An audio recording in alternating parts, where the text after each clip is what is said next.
Good morning mga kamami! Gawa tayo ng meatballs. Asin, tansya-tansya, wag madami.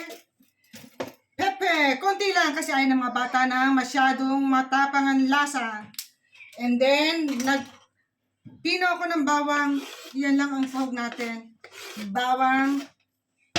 At siyempre, hindi mawawala ang mga itlog. O, ito, 3 itlog ang ilalagay ko, ha? Isa, 2, 3 itlog. Kung gusto niyo ng marami, go, go, go. At siyempre, lalagyan ko rin siya ng breadcrumbs para maging firm pagka niroll na natin ng bilog. Konti lang. O, konti lang. Ganyan lang siya. And then, i-roll na natin yan. Lalagyan ko na siya ng itlog, breadcrumbs, asin, at saka paminta. Yung paminta konti lang. Ayaw ng mga bata ng manghang. Dahil yung bawang medyo manghang na rin yan. So guys, i-roll ko na siya at ipiprito. Ipapakita ko sa inyo kapag naluto na. Okay? Ang mga apo ko, ayun, nanonood sila ng TV. So, continue watching and watch for more. Ciao! O ayan, sa kawali, maglagay tayo ng madaming oil. Mas maganda kasi lubog yung ating meatballs para maluto siya. Pero kapag ang mantika nyo ay mainit na, ilagay nyo lang sa low heat dahil masusunog yung labas, yung karne sa loob, hilaw. Okay? Ito guys, gumamit ako ng 2 kutsarita para maghulma ng mga meatballs. Ayokong gumamit ng kamay. Although malinis naman yung kamay ko.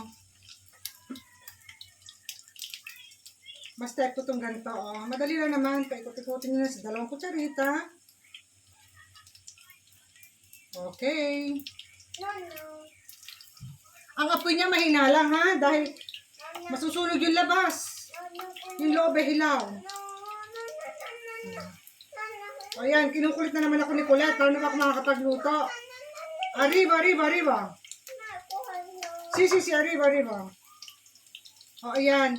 Ganyan lang ang technique ng pagluluto ng meatballs.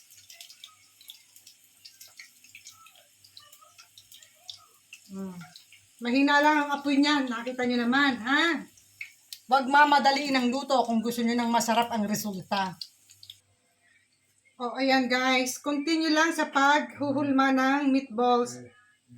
Nakita nyo naman, ang ganda ng pagkakaluto niya. Golden brown. Paikot-ikutin nyo rin. Ang apoy ko nasa low.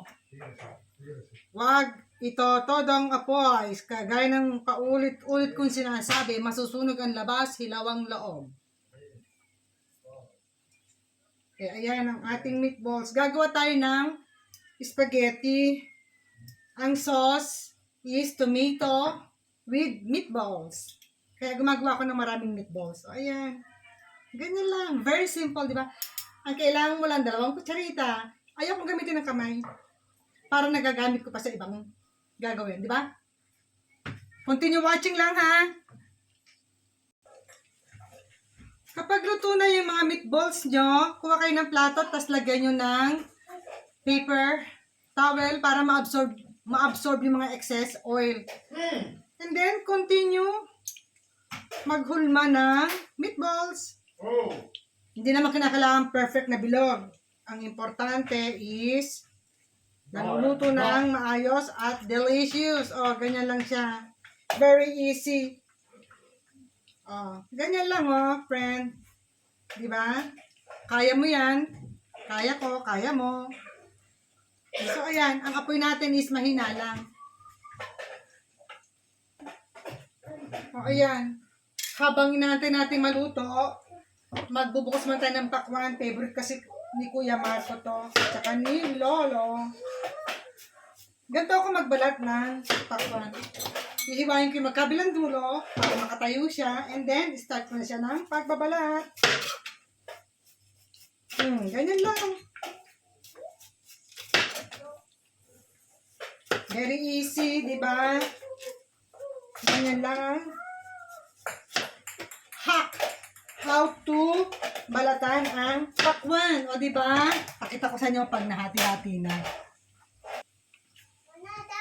O, ayan. Nahiwa na natin ang ating buong pakwan. O, di ba? Very easy. Ganyan lang. Siningit lang natin sa pagluluto ng meatballs, ha? Ayan, ang dami nating nagawang meatballs. Meron pa nakasalang 10 piraso. Gagawa tayo ngayon ng sauce. Tomato plus meatballs. Ang igigisa ko lang dito is celery at saka carrots. So, tignan nyo lang. Watch and learn. Ayan, pag marami ako nabibiling celery, chinachop ko na siya and then nilagay ko na sa freezer para in the future magagamit ko. Kaysa naman nakababad lang sa rep na bubulok masisira. So, ito lang. Oh. Lalagay lang natin yan dito sa kawali na may konting olive oil. Ganon din ang ginagawa ko sa carrots. Pag marami akong nabibili, instead na itambak ko lang sa rep, chinachop ko na siya ng maliliit at ilalagay ko na sa freezer para magagamit ko pa rin siya ulit. Okay, kasama natin dito sa celery. Ganyan. Konti lang para magkalasa lang yung ating tomato sauce. Guys, pag maglalagay kayo ng tomato sauce, yung latang binili nyo, huhugasan nyo. Para siguradong walang dumi, walang alikabok. Dahil ito siyempre ang itatapat nyo pagsalin nyo sa inyong nilulutong sauce. Okay? So, ganyan lang siya. O, di ba? Iuhulog na natin yung ating tomato sauce, ha? Wala! And konting halo-halo. Hindi halo-halo malamig, ha? Halo-halo sa sauce. Hindi ako mahilig magtitikim. Tinatansya ko na lang kung ano yung lasa niya. Ilagay na natin yung natira pang meatballs. Hayaan na natin siyang maluto sa sauce. Anyway, luto na naman yan. Hulog na natin siya direct sa sauce. O, ayan. Hindi ko iuhulog lahat, ha. Mangilan-ngilan lang. Dahil yung iba gusto nila na kinakain lang ganyan isasaw sa suka or sa ketchup. So, ayan ang ating tomato sauce. Nakita nyo, may meatballs. Yan siya. O, diba? Masarap yan. Sarap nyan. O, ayan yung ating sauce with meatballs is ready to serve. Magpe-prepare lang tayo ng pasta. And then, itatoppings na natin siya sa pasta and it's ready to eat. So, I hope guys, nagustuhan niyo ang ating menu for today. Spaghetti with meatball sauce. Ganyan lang, very simple. Sana nagustuhan niyo ang ating palabas ngayon. Okay, and thanks for watching. Peace! I love you all. Keep safe.